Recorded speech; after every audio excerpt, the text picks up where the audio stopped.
Opa, meu nome é Micaritos, e sejam bem-vindos ao pior canal que vocês vão ver nessa sua vida. Valeu a todo mundo que se inscreveu, deixou o like nesse vídeo. Eu realmente não achei que seria assim, mas vocês são foda. Pra não enrolar tanto, eu vou falar de uma das obras que mais me interessou nesses últimos tempos, que seria Parasite, ou Parasite, que alguns frescos preferem chamar de Kiseijo.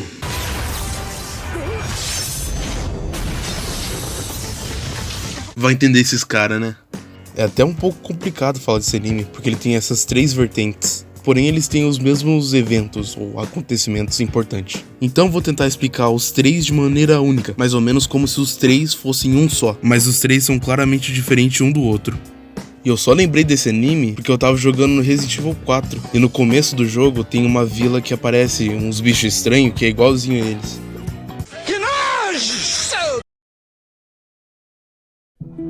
Em algum momento, alguma vida na Terra teve um pensamento vulgaz. Se a metade da população da Terra diminuísse pela metade, quantas florestas deixariam de ser queimadas? Se a população mundial diminuísse 1%, a poluição diminuiria 1% também? Então ele pensou, será que todas as vidas merecem ser perdoadas?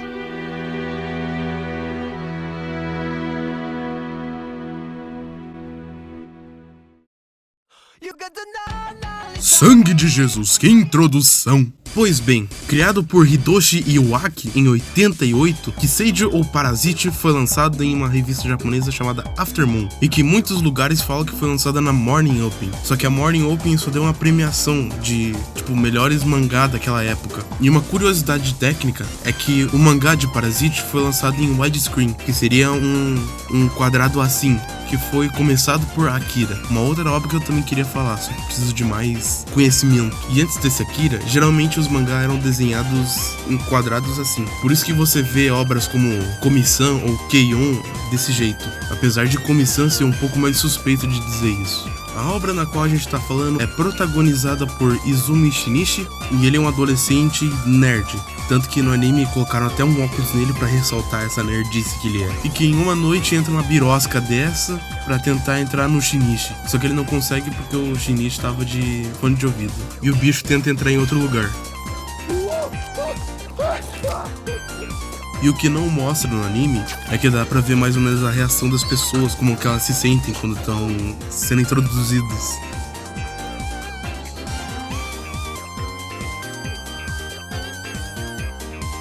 Mas como dá pra ver, o Shinichi não teve seu bicho introduzido no lugar certo. Então o que era uma mão normal do Shinichi, agora não é. E também não é só a mão, é meio que o braço inteiro.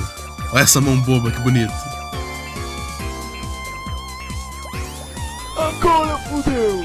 Mas é claro que o maluco vai ficar com medo numa porra dessa, né? Como é que o cara vai conseguir esticar a mão pra pegar uma borracha, bater em um monte de maluco e parar um carro com a mão, velho? De onde isso é possível? Aí ele tenta cortar a própria mão, daí assim ele percebe que não é a mão dele que tá ali. Mas esse bicho tava com sono, então ele teve que ir de japa. Então depois de uma bela noite de sono e estudo, a gente começa a descobrir que realmente ele não é desse mundo. Ele veio junto com o ET Ulib. Qual a sua mensagem para a Terra, Ulib? Apenas que...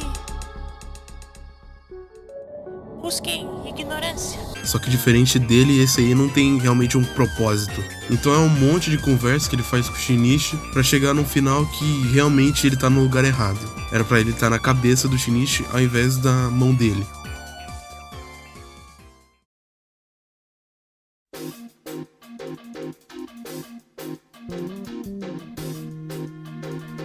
Eu queria falar mais sobre esses dois volumes, só que infelizmente eu ainda não acabei de ler eles. E eu coloquei o resto aqui porque eu só falei sobre o começo da relação do Shinichi e o Mig. Então ele conhece seres iguais, seres diferentes e seres, que não dá pra explicar o que é. E um desses seres iguais ao Mig tá tentando fazer meio que uma colonização desses parasitas, meio que fazendo esses parasitas se tornar humanos comum. E também tem esses dois caras que estão junto com essa pessoa e eles são meio que vilões. E também uma das partes mais pesadas que tem nesse meio é a morte da mãe do Shinichi, que também teve a morte dele junto.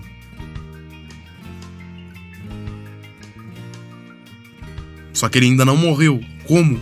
E como dá pra ver que eu não terminei a obra, eu não consigo dizer com precisão como é que foi o final, ou como é que eles montaram o resto. Mas pelo que tá demonstrando lá no anime, é muito bom. Tudo o anime inteiro.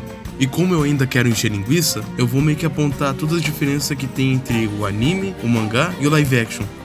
Como eu já falei lá no começo, as 3 produções têm suas diferenças, mas também têm suas igualdades. Então o primeiro que eu vou falar é o mangá, que eu julgaria ser um pouco mais datado. Por ser mais de 80, 90, o ambiente que o Shinichi tá geralmente não tem tantos prédios ou de um cenário que dá pra ver uma clara diferença entre épocas. E algumas reações mais humanas que mostra dentro do live action, que no mangá ou é só ignorada ou é só mostrada uma vez, o que faz parecer o Shinichi meio que um valentão, que vier ele resiste, tá ligado? Até tem um pouco disso no anime, só que eu acho que no live action foi um ponto mais forte que eles conseguiram achar. Mas então, é isso. É uma obra realmente boa, tanto o mangá, o anime, ou até mesmo o live action, que às vezes parece uma obra do Junji Ito, já que esse CGI já não é muito bom. Mas eu diria que tá melhor que Sonic. Mas deixando um pouquinho de lado, te vejo no próximo mês.